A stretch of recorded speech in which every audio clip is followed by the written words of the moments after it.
Hello friend, in today's video we will learn how to interface the PIR sensor with your Raspberry Pi.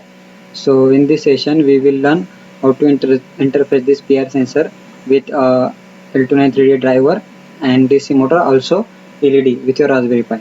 So before starting this session, let's see what will be the final output first.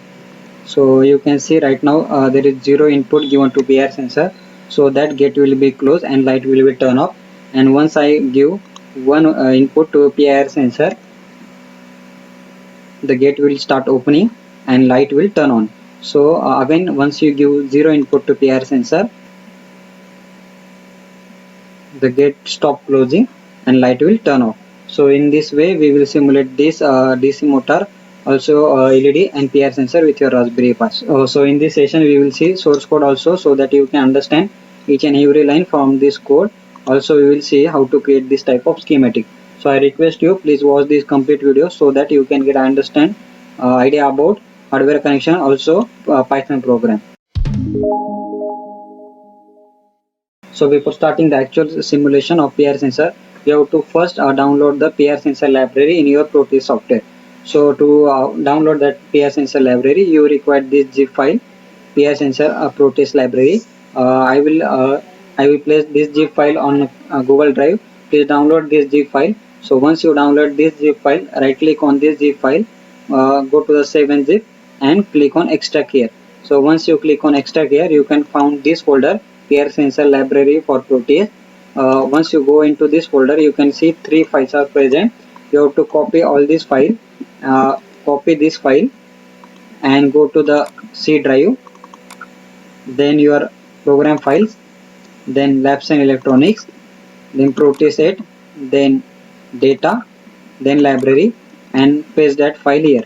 So once you paste that file here, the PIR sensor library get installed in your Proteus software.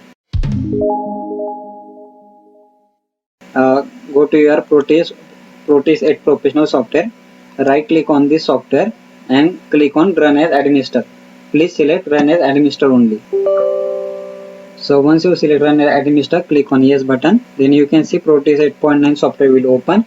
For Raspberry Pi project, you require Proteus 8.9 software. If you haven't installed Proteus 8.9 software yet, please watch my first video. In that video I have explained you how to install and use Proteus 8.9 software for Raspberry Pi.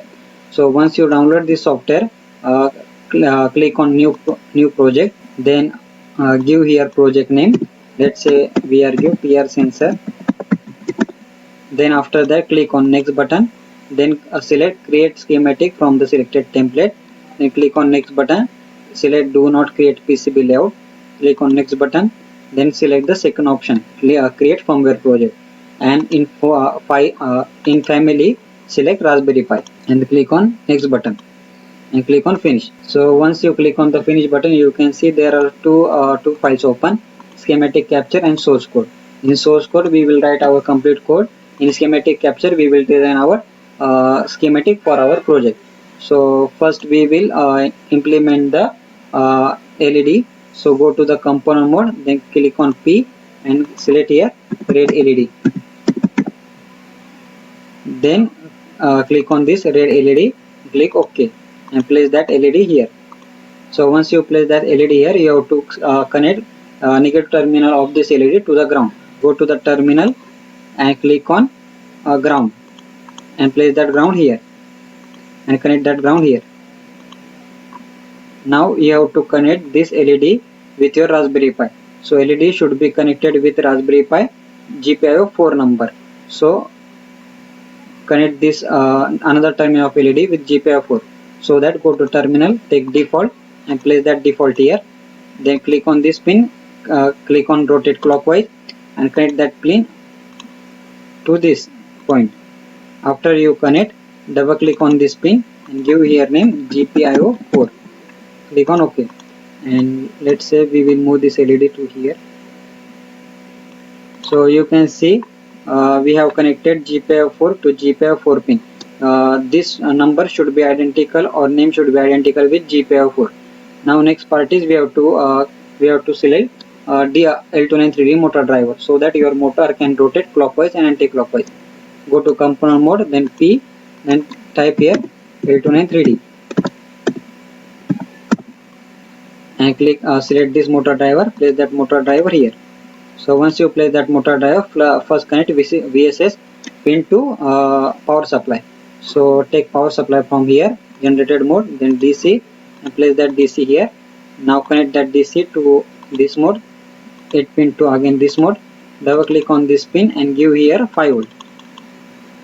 Click on OK. Now ground should be connected to ground. Go to again terminal mode, then ground, and place that ground here, and connect that ground here. Now enable pin should be connected with this power supply. So connect this enable pin directly with your power supply. Then IN1 pin should be connected to GPIO 17 and IN2 pin should be connected to GPIO 18. So go to again terminal mode, then default, place one pin here, another pin here, and connect one pin to 2 number, another pin to 7 number. Double click on this 2 number pin and give here name GPIO 17. Then click OK. Now next part, 7 part pin should be connected to GPIO 18. So double click on this pin and give here name GPIO 18. Click on OK. Now we have to connect motor at the output. So go to the component mode, then P, and select here DC motor.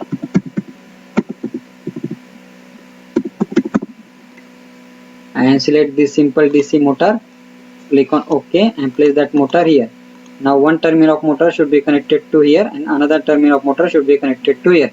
So go to the terminal mode, then default, place that default pin here, another default pin should be here, then right click, rotate anti-clockwise, click on this, rotate clockwise, connect that 2 pin here, again 2 pin here.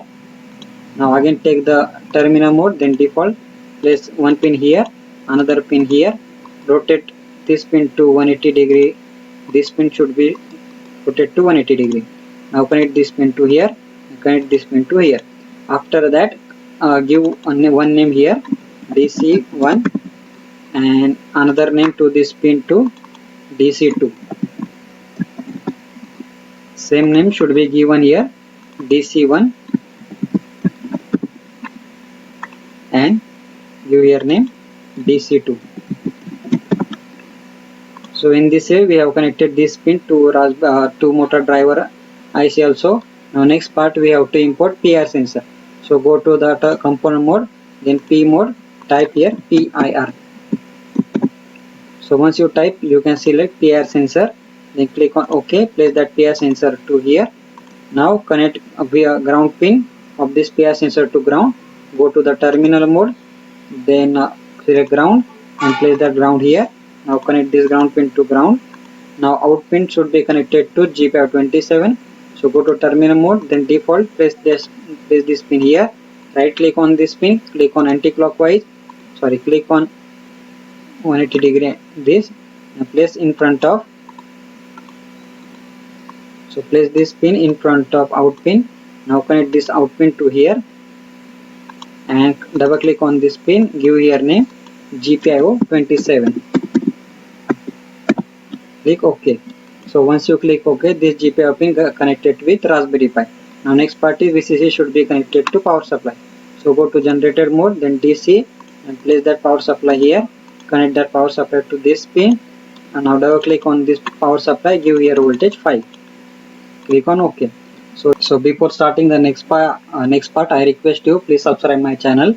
Currently I have 213 subscriber, and in the last 7 days you can see there are only 28 subscriber, but views are 1.5k. So please subscribe my channel. You can see I have frequently upload many video on Raspberry Pi, so that you can learn Raspberry Pi in deep. I have upload the IoT video also, so that if you want to get more video from me, please subscribe my channel. It will motivate me. So it will require you only 1 second to click on subscribe button, but to create any video I require complete 1 day. Please support me and please subscribe my channel. Then go to this square bracket and select this pin, and once draw one border to motor, and here you can type your name. Go to again this A, and go to the pin and click on here. So let's say DC motor, and increase the size of text. Click on OK and place that DC motor, place that DC motor to here. So in this way you can select the you can create a one box for your circuit, for each circuit. So after you place each and every component, now next point is you have to connect test pin to a logic state. So go to the component mode, then go to the P, type here logic state and select this logic state, click OK, then place that logic state here, right click, rotate anti-clockwise 180 degree and connect that logic state here. After you have to load the hex file into PR sensor. So double click on this PR sensor, click on folder, and once you extract that zip file, you can find this hex file in that zip file. Select that zip hex file, click on open and click on OK. So we have successfully completed all our circuit diagram. We have connected all the pin with our Raspberry Pi, L293D with our Raspberry Pi, and DC motor also Raspberry Pi. So once you connect all these pin, please arrange this circuit like this that I already arranged. And let's see, we will see the source code now. So in source code, you can see first line is import time. So if you want to create some delay in your code, you can use this line. So next line is import raspberry pi.gpio.gpio. So basically if you want to use any GPIO pin from Raspberry Pi, you require this line. Now next mode is Raspberry Pi set mode to GPIO board. So this actually GPIO.set mode to GPIO board. Basically this line used to tell the circuit that this Raspberry Pi board used as a complete board, not a BCM chip. Now next line is GPIO.set warning to the false. Whenever you run this code, Raspberry Pi gives you warning that whatever the GPIO pin you have used is already used before. So to avoid that warning, you can use this line. Now next line is LED pin to the 7. Now in circuit diagram, you can see we have connected LED pin to GPIO 4.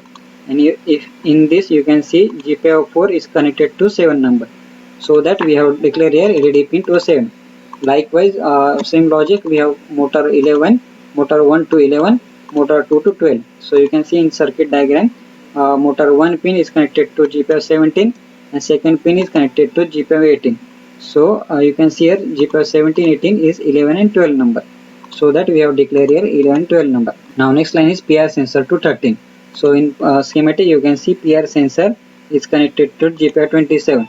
Now GPIO 27 is connected to GPIO 13. So that we have declared here GPIO 13. So after that we have to declare that this pin as input or output. So in this case all this pin declare as output and PR sensor declare as input. So to declare any pin as output or input, you have to use GPIO.set mode, setup, pin number, GPIO.out or GPIO.in. So in this case LED motor 1, motor 2 as output and PR sensor as an input. Now next line is while 1. In while 1 what we select, what we do, we are sensing the PR sensor data. So if GPIO.input PR sensor, if this data is 1, we have to turn on the motor. So to turn on the motor, we have to send 1 signal on motor 1 and 0 signal on motor 2. So to send any signal on any pin, you have to use GPIO.output motor 1 pin number true. So in this way, you can send high signal on this pin. Now if you want to send low signal, GPIO.output motor 2 false. So in this way, we have sent low signal on this pin. And in this, by using this two line, we are start rotating motor in clockwise direction. After that, GPIO.output LED pin to true. So if you want to glow the LED, you have to send one signal on that LED pin. So that we have used GPIO.output LED pin to the true.